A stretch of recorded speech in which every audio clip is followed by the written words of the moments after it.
पक्षात कशा प्रकारची लढत असणार आहे? आज सांगलीमध्ये कार्यकर्त्यांचा मेळावा संपन्न झाला.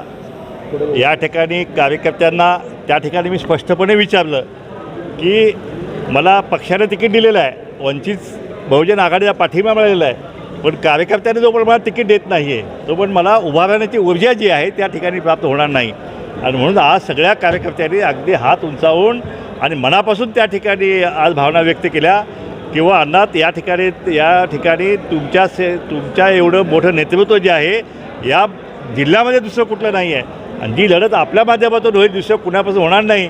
मी त्या ठिकाणी हे विचारू माझ्यापेक्षा आणखीन कोणी तगडा उमेदवार तुमच्याकडे असेल तर त्यालासुद्धा आपण उभा करू शकता, त्याला आम्ही सगळं पाठिंबा देऊ शकतो. तर त्यावेळी सगळ्यांनी भावना व्यक्त केला की यावेळी मात्र अण्णा आपणच या ठिकाणी ओबीसीचे नेते आणि मुख्य नेते म्हणून आपण महाराष्ट्रामध्ये खूप मोठी चळवळ उभा केलेली आहे. आपल्या माध्यमातून सगळा हा समाज एक झालेला आहे. आता समाजाला दवेस्तर निघलेले आहेत आणि त्यामुळं एक 60-70% वोट बँक जी आहे ती या जिल्ह्यामध्ये तयार झालेली आहे. या जिल्ह्यामध्ये भाजप जे आहे भाजप पहिल्यांदाच पराभवाच्या मानसिकतेत गेलेली आहे. मोदी लाटाचा शिल्लक राहिलेली नाही आहे. त्या ठिकाणी जो मंदिराचा विषय झाला त्याचा इम्पॅक्ट या ठिकाणी या जिल्ह्यामध्ये नाही आहे.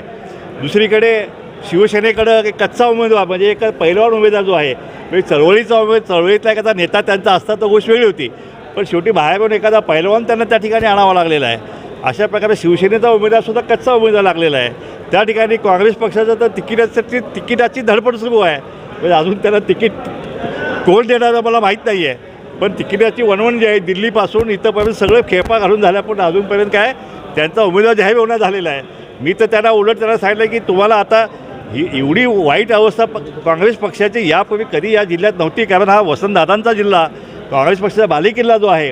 काँग्रेस पक्षाच्या उमेदवारासाठी आम्हीसुद्धा 2 पावलं मागे यापूर्वी आम्ही गेलेलो आहेत आणि म्हणून या ठिकाणी जर काँग्रेसला तिकीट मिळत नसेल तर मग आता त्यांनी आम्हाला पाठिंबा द्यावा आणि जर आम्हाला पाठिंबा दिला तर भविष्यात या ठिकाणी जी काँग्रेस आहे त्यांचे कार्यकर्ते आहेत त्यांचे नेते आहेत त्याच्या पाठिंबाकडे ठामपणे जसं आम्ही जतमध्ये उभा राहिलो त्यांनी मला जतमध्ये पाठिंबा दिला होता तशा प्रकारे इथं त्यांनी जर मला पाठिंबा दिला तर नक्कीच या जिल्ह्यातली काँग्रेस आणि कार्यकर्ते जे आहे ते जिवंत ठेवायचं काम जे आहे नाही ते आम्ही करू.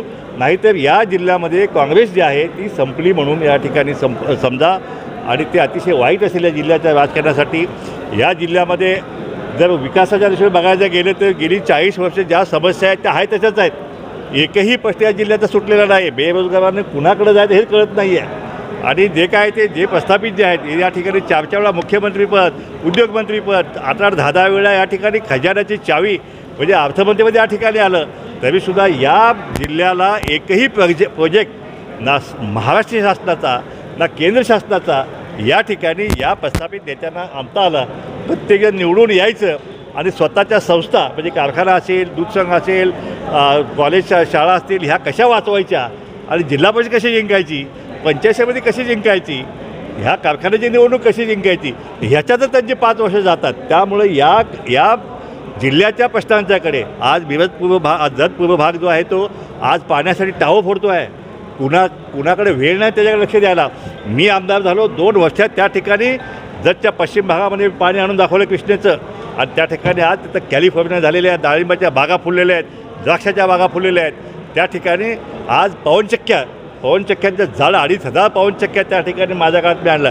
त्याच्यानंतर मात्र त्या ठिकाणी एकही पवनचक्की आली नाही. त्या ठिकाणी पाणी पुढे गेलेलं नाही आहे आणि म्हणून या भागाकडे जे आहे या दुष्काळी भागात जो आहे या जिल्ह्याचा त्याच्याकडं कुठल्याही प्रस्थापित नेत्याचं या ठिकाणी लक्ष नाही आणि म्हणून या ठिकाणी आज आपल्या मेळाव्यामध्ये माझ्या उमेदवारीवरती आज सगळ्या कार्यकर्त्यांनी शिक्कामोर्तब केलेला आहे आणि त्यामुळं आता सगळ्या प्रत्येक तालुक्यामध्ये आमचे दौरे सुरू होतील. प्रत्येक गावागावामध्ये आम्ही जाऊ आणि त्या ठिकाणी ओबीसी आणि बहुजन जे आहे आमचे त्यानंतर मागासवर्गीय जे आहे बांधवांना आम्ही साथ घालू. या ठिकाणी आरक्षणाचा महत्त्वाचा मुद्दा आहेच आहे, पण विकासाच्या प्रश्नावरसुद्धा या ठिकाणी कुणीही काय केलेलं आहे.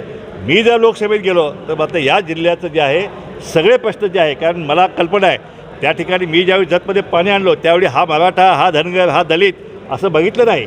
सर्वसमावेशक असा विकास जो आहे तो मी केलेला आहे. आमचे वडील शिवाजी बापू शेंडगे त्या ठिकाणी कवठे महांकाळचं नेतृत्व केलं, मंत्रिपद केलं. त्यावेळीसुद्धा कधी असं जातपातीचं राजकारण त्यांनी केलेलं आहे, सर्वसमावेशक राजकारण केलेलं आहे. त्यामुळं आम्ही जे आहे विकास केलेली माणसं आहेत. विकास म्हणजे काय असतो कसा करायचा असतो 550 बंधारे जे आहेत ते जतमध्ये मी दिले आणि सगळा जत तालुका जो आहे तो पाणी त्या ठिकाणी पाणी आणलेलं आहे मी. त्यामुळे विकास कसा करायचा असतो. शेतकऱ्यांचे प्रश्न आहेत, शेतकऱ्यांचे प्रश्न या ठिकाणी आहे तसेच आहेत. MSP विषयी कोण काही बोलत नाही आहे. दुधाचे भाव आंदोलन होत आहेत, पण त्याला भाव नीट मिळत नाही आहे. हे सगळे शेतकऱ्यांचे प्रश्न आहेत, विद्यार्थ्यांचे प्रश्न आहेत, कष्टकऱ्यांचे प्रश्न आहेत. हे सगळे प्रश्न घेऊन जे आहे या निवडणुकीला मी सामोरे जाणार. मध्ये आम्ही आंबेडकर साहेबांनी आम्हाला सांगली दिलं आहे. आम्ही आंबेडकर साहेबांना अकोल्यामध्ये तर पाठिंबा दिलेला आहे. शाहू महाराज जे आहेत, छत्रपती शाहू महाराज, ते काँग्रेस पक्षावर निवडून लढत आहेत. त्यांच्या पूर्वजांनी म्हणजे छत्रपती शाहू महाराज आम्हाला पहिल्यांदा आरक्षण म्हणजे काय असतं, 50% आरक्षण जे आहे ते आम्हाला 1902 साली आम्हाला दिलेलं आहे. आता त्यांचे वारसदार त्या ठिकाणी उभे आहेत. त्या ठिकाणी आमचं कर्तव्य आहे, त्यांना ते निवडून आले पाहिजेत ही आमची भावना आहे, आमची भूमिका आहे. त्यामुळे आम्ही त्यांनाही पाठिंबा दिलेला आहे. आज त्यांचं माझं फोनवर बोलणं झालं आणि त्यांना सांगितलं की आमचं जे हे OBCचं आरक्षण जे आहे, ह्या मावळ्यांचं आरक्षण जे आहे, या 18 पगड जमातीचं आरक्षण जे आहे ते धोक्यात आलेलं आहे आणि एक प्रस्थापित जमात जे आहे ते आरक्षण हिसकावून घेऊ पाहत आहे. त्यामुळे ह्या आरक्षणाचं संरक्षण करण्याची जबाबदारी जी आहे शाहू महाराजांचे वंशज म्हणून आपलीही जबाबदारी आहे आणि आपण ते निभवाल आणि आमचं आरक्षणाचं संरक्षण कराल अशी अपेक्षासुद्धा आम्ही शाहू महाराजांच्याकडे आम्ही व्यक्त केलेली आहे. लढवणार आहात या ठिकाणी या राज्यामध्ये जवळपास 22 मतदारसंघामध्ये OBC बहुजन पार्टी आमची निवडणूक लढणार आहे. उद्याला आमचा बारामतीचा उमेदवार जे आहे मोठा मेळावा आम्ही दौंडमध्ये घेतलेला आहे.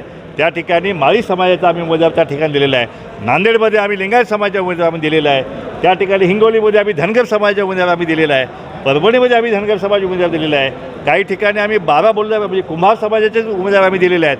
अशा प्रकारे सर्व जातीपातींना सोबत घेऊन या ठिकाणी या महाराष्ट्रामध्ये पुढील राजकीय क्रांती जी आहे ती आम्ही वंचितला सोबत घेऊन आम्ही केल्याशिवाय राहणार नाही. पुन्हा